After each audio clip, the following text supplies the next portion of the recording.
you're in spaces wherever you are, but you feel that sense of inferiority. Like you always question yourself, like, oh, am I good enough?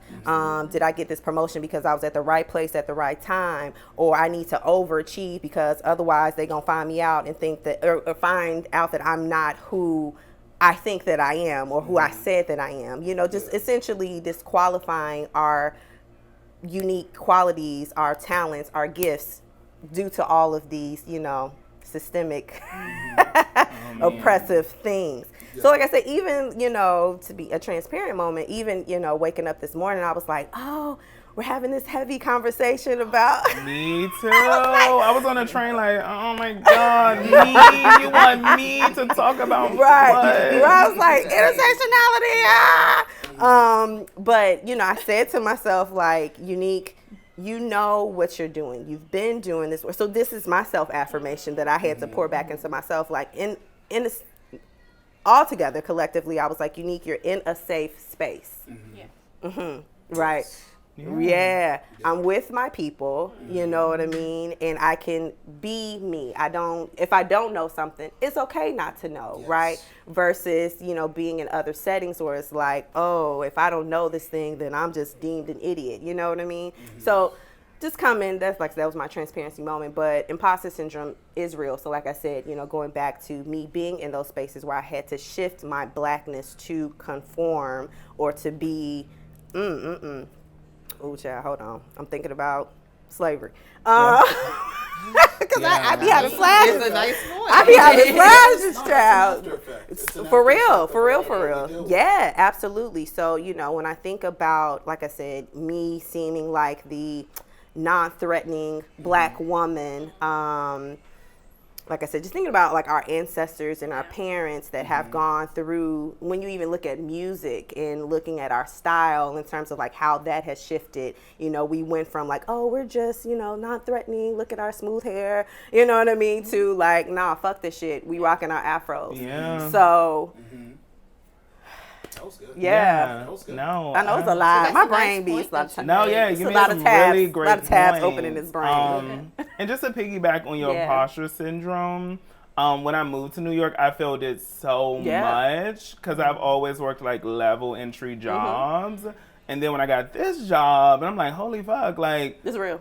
People like want me to do this thing that I've been doing forever, but like now, like people are looking at me to see if I can really do it, and like I'm like, relax, Bradley. Like, right, you got it.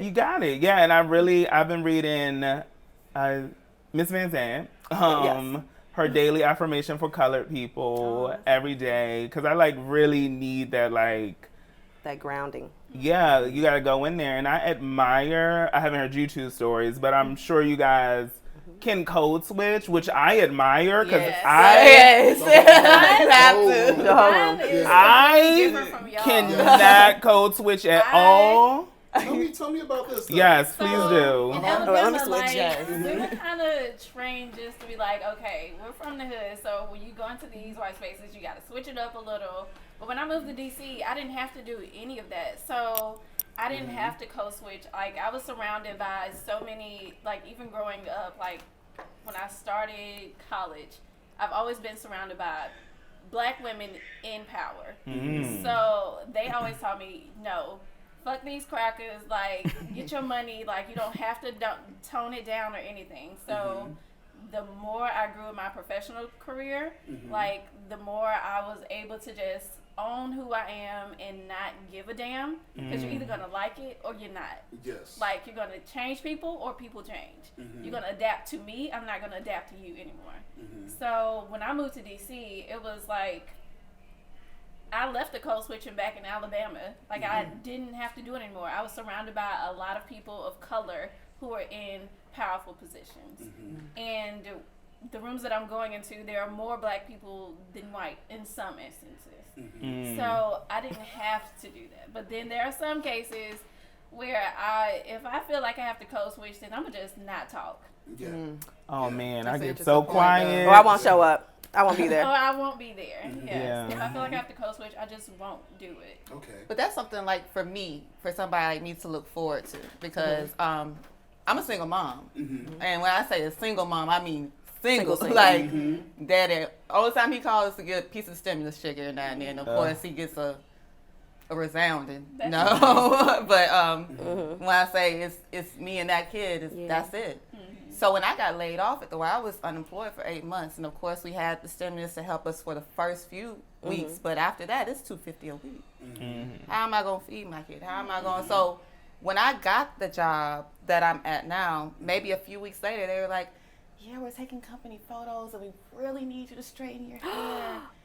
And in my mind, that's it. It's over. I'm gone. But I didn't have that privilege to say I can walk away from this. It was, I got somebody to feed at home. So it's kind of for me right now, you kind of stay down until you can come up, right? So I do look forward to being able to say, actually, I don't need this. And, you know, you and you and you. And I know it is, you know. It is. Your breakthrough is coming. I had to straighten some lady out the other day. She was like, well, you can't do too much, you know, without which is a high school degree. I was like, I have a college degree, and I'm on my way with a master's, but, you know, have a great time. I have two questions for you. Yes. Sorry. I have two questions for you.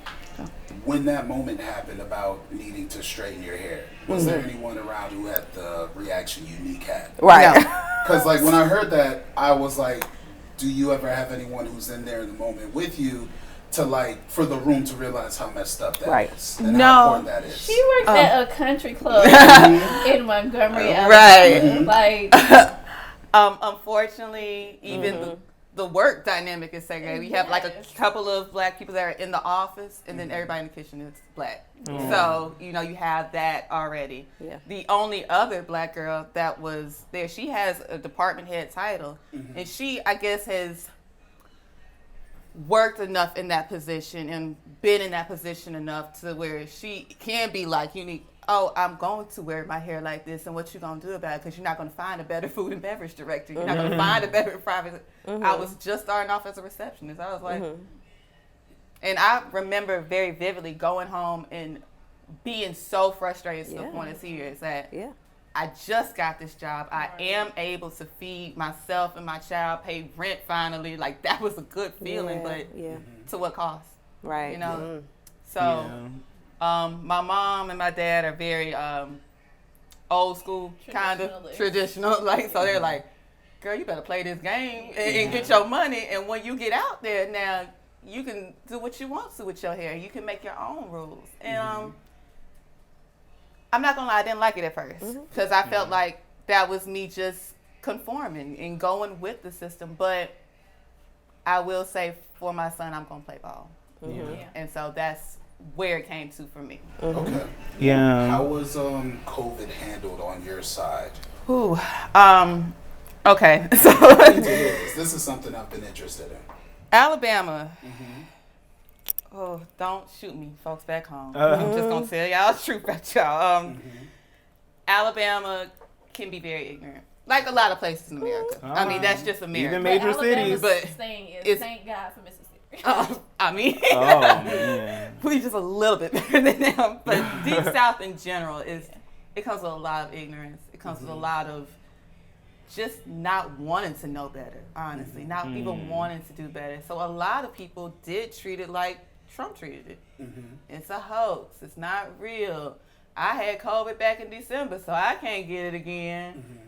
Things that weren't true. My mother is a doctor, though.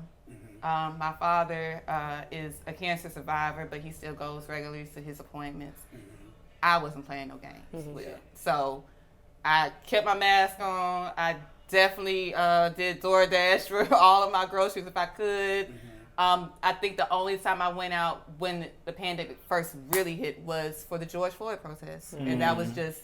I think it's when we all started to come back out. You know what? I got my mask on. I'm outside, but I'm definitely going to be present and available. And I would like to say more people than not treated it seriously like it should have been.